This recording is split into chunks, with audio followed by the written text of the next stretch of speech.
Saudara-saudara terkasih di dalam Yesus Kristus, kita lanjutkan seri kita dalam tanda-tanda akhir zaman. Kita lihat dari 2 Timotius pasal 3, ayatnya yang ketiga dikatakan kepada kita bahwa tanda ke-10 dari akhir zaman adalah orang tidak mau berdamai dengan orang lain, tidak tahu bagaimana untuk berdamai, selalu bertengkar, bahkan sekalipun sudah ada damai, orang melanggar perjanjian. Biasanya kalau ingin berdamai, selalu ada kesepakatan damai antar negara, kesepakatan antar perusahaan yang berseteru satu sama lain. Tapi sekalipun setelah perjanjian dibuat, Alkitab berkata, pada hari-hari terakhir, orang-orang ini akan mencari cara untuk merusak kedamaian. Mereka tidak mau ada damai. Bukankah ini aneh? Bukankah kita semua menghendaki kedamaian? Saya tidak tahu di Indonesia, tapi di negara kami sering berkata peace, peace, atau damai. Mari kita berdamai. Tapi di akhir zaman, orang akan mencari cara untuk merusak kedamaian. Jika Anda menonton berita, Anda akan terus melihat negara-negara yang melanggar kesepakatan dengan negara lain. Saya lelah melihat berita seperti itu.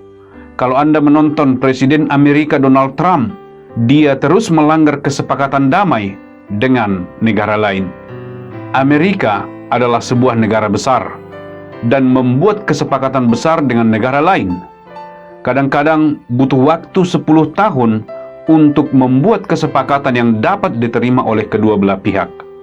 Kemudian ditandatangani oleh Presiden Amerika sebelumnya dan menghabiskan banyak tenaga, memerlukan banyak sekali negosiasi untuk berdamai antar negara. Tapi Presiden Donald Trump dalam beberapa tahun, mungkin dalam 3 atau 4 tahun, sudah melanggar setidaknya 10 perjanjian atau kesepakatan besar dan penting dengan negara-negara lain. Wow! Sebagian dari kesepakatan ini sudah lama dan sangat berguna untuk perdamaian dunia. Jadi, sekarang ini kita bukan hanya khawatir tentang COVID, kita juga khawatir akan banyak masalah yang lain. Isu lainnya sebagai contoh adalah Cina. Ada lautan yang sangat lebar yang bernama Laut Cina Selatan. Cina terus menginginkan semua lautan tersebut. Batas laut itu digeser sehingga mereka mengklaim laut itu milik mereka. Mereka menyerobot perbatasan laut Indonesia, perbatasan laut Vietnam, perbatasan laut Filipina, dan bukannya duduk dan bernegosiasi, duduk dan berkata, mari kita berdamai, kita bertetangga, mari kita berdamai, malah mereka mengirim kapal militer. Dan pemerintahan Indonesia sekarang kesulitan untuk mempertahankan batas lautnya. Menteri Luar Negeri berkata, tidak dapatkah kita berdamai? Tidak ada damai. Jadi hal seperti ini akan kita lihat terjadi semakin sering di akhir zaman. Saya teringat ketika saya ingin menjual praktek pelayanan kesehatan, saya memiliki grup perusahaan bidang kesehatan dan Rumah Sakit Mount Elizabeth ingin membeli grup saya tersebut. Saya dan pemilik Rumah Sakit Mount Elizabeth makan siang bersama. Dia datang kepada saya dan berkata, kami ingin membeli grup Bapak. Apakah Anda mau menjualnya? Ya, tentu saya ingin menjualnya. Dan dia berkata, saya dengar Anda ingin menjadi pendeta dan Anda ingin menjualnya. Ya, saya ingin menjualnya. Jadi pada saat makan siang tersebut, kami sepakat. Kami berjabat tangan. Dia mengenal saya dan saya mengenal dia sejak masih sekolah kedokteran. Kami sudah bersama. Kemudian setelah itu, kami sudah setuju menjual dengan harga dan semuanya.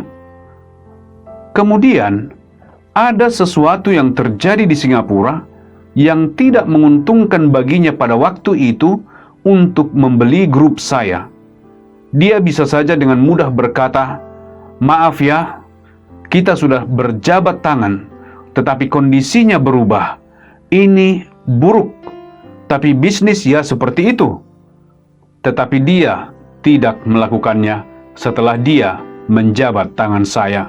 Walaupun kondisinya berubah yang membuat tidak begitu menguntungkan bagi rumah sakit Mount Elizabeth untuk membeli perusahaan saya pada waktu itu. Tapi ketika saya menelponnya, saya katakan, "Hei, apakah kesepakatan kita tidak berubah?" Dia berkata, "Tentu, kita sudah berjabat tangan." Itu terjadi tahun 1995. Belum lama sekali, hanya sekitar 25 tahun yang lalu. Tetapi tahun yang lalu, tahun 2019, saya masih jadi pimpinan dari grup yang lain. Dan salah satu grup medis besar ingin membeli grup ini. Mereka sudah mengirim pengacara dan ada perjanjian yang tebal, berlembar-lembar kesepakatan. Pengacara menulis semua perjanjian yang indah ini.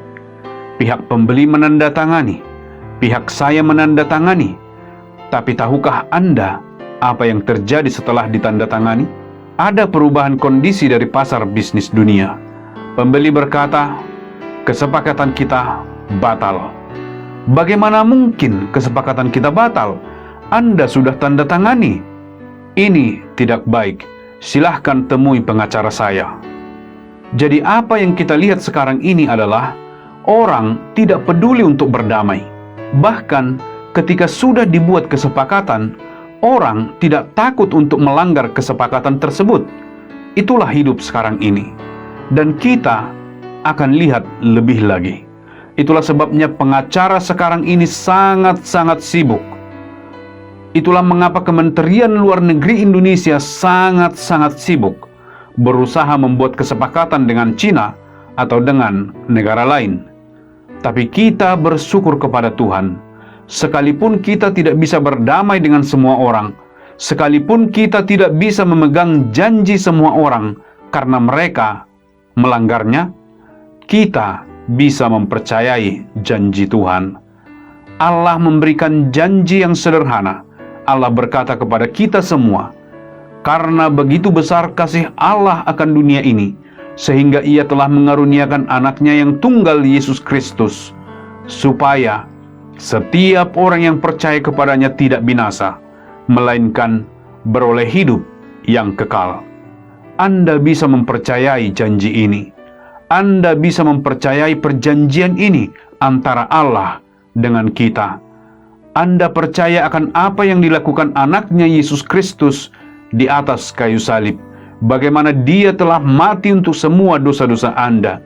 Jika Anda sungguh percaya itu dan menerima Dia sebagai juru selamat Anda secara pribadi, perjanjian yang dibuat oleh Allah dengan Anda akan kekal selama-lamanya. Itulah satu-satunya perjanjian yang bisa Anda percayai, karena itu dibuat oleh Allah. Tuhan memberkati Anda.